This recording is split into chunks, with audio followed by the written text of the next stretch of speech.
نزدیک 3 سال می شود که جمعیت دارای مسئولیتش محدود مرکز طبی خلقی چین در شهر خوجند کار و فعالیت دارد. در این مرکز تا این مدت صدها بیماران طبابت گرفته به درد خود شفا یافتند. حالا به مناسبت تأسیس یابی مرکز مسئولین شروع از سنه 15 اکتبر این جانب تخفیف ادانه به همه نمودی طبابت را اعلان کردند.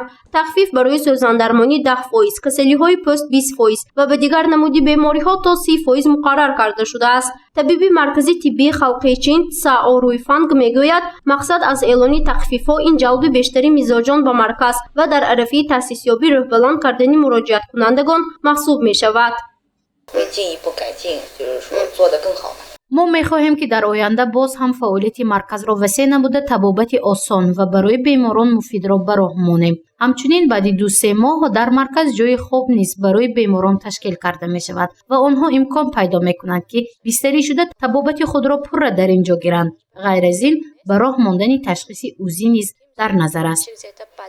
بنا به معلومات دکتران نزدیک 60% مراجعت کنندگان از بیماری‌های پوست به مانند ویتیلیگو، پسوریاس، اکزیما و دیگر نمود کسلی‌های پوست شکایت می‌کنند. به همه آنها طبابت آسان با گیاه‌درمانی و به استفاده سوزاندارو به راه مانده شده اکثریت آنها شفا یافتند. همچنین در این مرکز بیماری‌های درد میان، بقم درد، بیدارخوابی، خسته‌شوی عصب، استرخاندروز، گریژی استون-مهره، ریوماتیسم، پروستاتیت و استماتیت طبابت کرده می شوند. برتریت معالجه این مرکز از دیگر بیمارخانه‌ها در آن است که در اینجا بیشتر از گیاه‌های شفابخش استفاده برده می شود که این برای بیماران نیز مفید ارزیابی کرده می شود.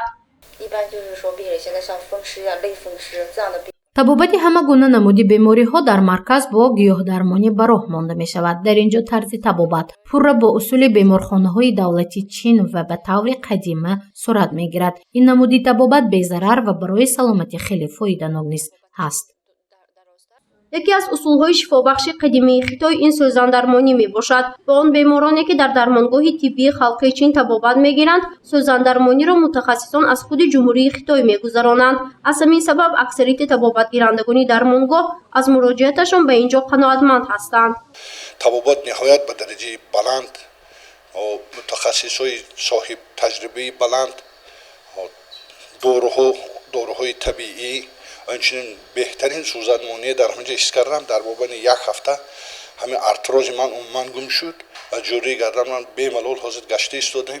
بنا به اطلاع دکتران دوام 9 ماه سال جاری به درمانگاه بیش از 1000 نفر ساکنان با بیماری‌های گوناگون مراجعت کرده شفا یافتند. مسئولین تاکید کردند که دوام روز تا 20-25 نفر ساکنان مراجعت می‌کنند که به همه آنها مصلحت‌های مفید و راه آسانی طبابت فهمانیده می‌شود.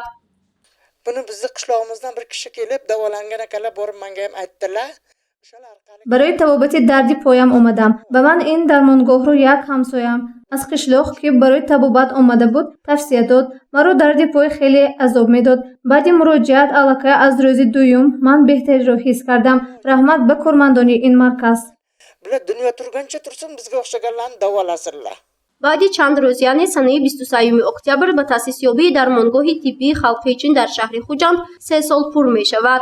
در جمهوری تاجیکستان باشد فیلیال این درمانگاه دوامی 9 سال این جانب فعالیت کرده برای مزاجانش خدمت رسانی می کند. گزارش فرزانه شمسی و نعیم جان ایوبوف برای برنامه اطلاعاتی خبر.